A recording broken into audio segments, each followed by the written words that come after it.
What is up everyone, my name is Russ Fedorov. Today we're going to be talking about the easiest way to make a hyperlapse. I know a lot of filmmakers out there haven't even tried to make a hyperlapse because it's so difficult and so time consuming. So in this video I'm going to talk about a way around that to save time and energy. But first I'm going to show a couple hyperlapses I made in the last week and then I'll talk about how I made them.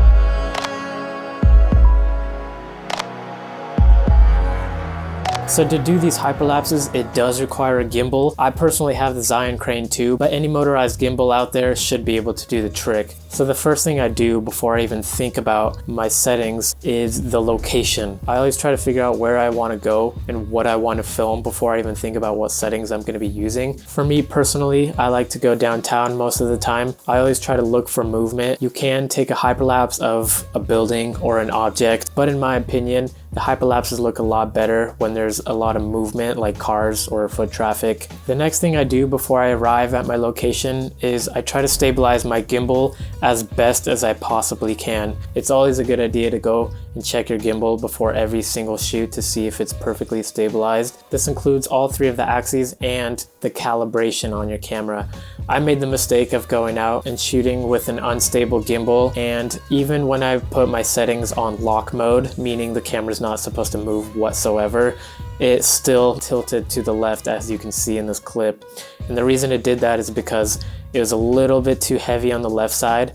I didn't think much of it originally, but then as soon as I started shooting and after I walked for 5 minutes straight, it really took a toll on the gimbal and it just started shifting over, which is really frustrating to me. Another thing you will need before you go on location is an intervalometer. A lot of cameras nowadays actually have this built in, which is great, but for those of you who don't have it built in, you're gonna have to use an external one that plugs into your camera, and I guess you'll have to tape it to your gimbal or just put it in your pocket when you're shooting so it doesn't get in the way. So once I'm on location, I begin to go through all my settings and I make sure that all my settings are on manual. This is very important because if you shoot on auto, after about a minute, your situation or the shade can change your settings and it'll change the look of the entire video, which is really bad. For 90% of these hyperlapses, I used a 1 second interval on my intervalometer, but when I was shooting in nature, I was shooting at 2 seconds rather than 1 second just because it takes a lot longer for the clouds to move throughout space. But if there's a lot of fast movement like cars and people walking, then a 1 second shutter will be perfect. For my shutter speed, I really like to go as low as I can to get as much natural motion blur. I ended up shooting at 1/3 of a second or 1/2 of a second, somewhere in that range, and this gave me a really good amount of motion blur that looked natural. I did shoot a lot higher than that and it just looks like a video that was sped up, which I didn't like that look. I really like to go for that natural motion blur that comes straight out of the camera. Most of the time my aperture was set pretty high just because it was daylight and I wanted to cut as much light as I can. And at night, normally you would want to shoot with a really low aperture, but in this case I shot with a really high aperture just to get that star effect in every single light source. The way that you walk is actually a really important factor in keeping the footage as stable as possible straight out of camera. It's always a good idea to walk with your knees bent when you're recording the hyperlapse and you have the gimbal in your hands. This will prevent any up and down movements in your final video. Once you have all your photographs taken, go ahead and open Adobe Lightroom. I do recommend recording everything in RAW just because it gives you a lot more wiggle room in post-production. It does take up a lot more space, but I think it's always worth it just so you can get the edit that you're looking for. So once you have Lightroom open, just go ahead and apply any effects, whatever edit you're doing. So once you have your edit, here's my after. This is my before. This is not a LUT or anything. This is just kind of a simple edit I did in these little parameters. What you'll have to do now is highlight this first one, go ahead and hold down Shift and find the very last clip. Go up here to sync and make sure everything is checked.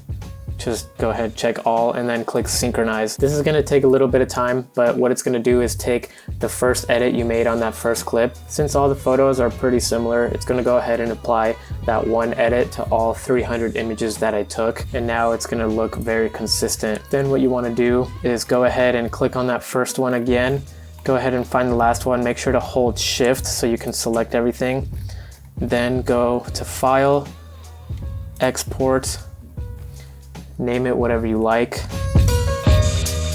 Make sure you do sequence. This is actually very important because when we go to import into Adobe Premiere Pro, it has to be in sequence so that Adobe can read every single image in order to put it into one video.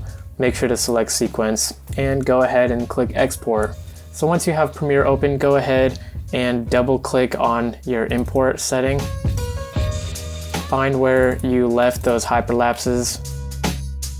So now what you're gonna have to do is make sure to select the first one and then go down here to image sequence. You don't even have to select any of the other photos because Adobe Premiere will automatically recognize all the other photos and it'll just all put it into one sequence in a 24 FPS timeline. So go ahead and click open.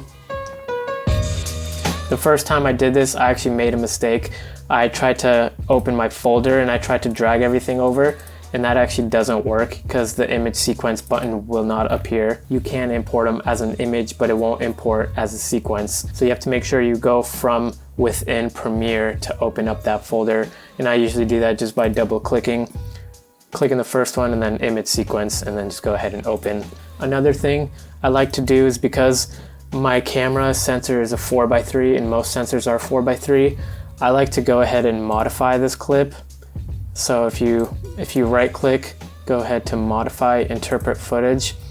And if you conform the footage to a HD anamorphic 1.33, this stretches it out and it makes it look more 16:9. It just fits the actual ratio. It might look a little funky if there's like a human face in the video. It might look a little weird. It technically is stretched, but you can't even really tell. So I just do that just to fill the frame more so that it's not a 4:3. And now just go ahead and drag your video in and it plays automatically based off of the settings that you put into your sequence. I hope this video was helpful for you guys. If it was, please hit that like button and subscribe because I'm coming out with a lot more content similar to this. Thank you guys for watching and see you next time.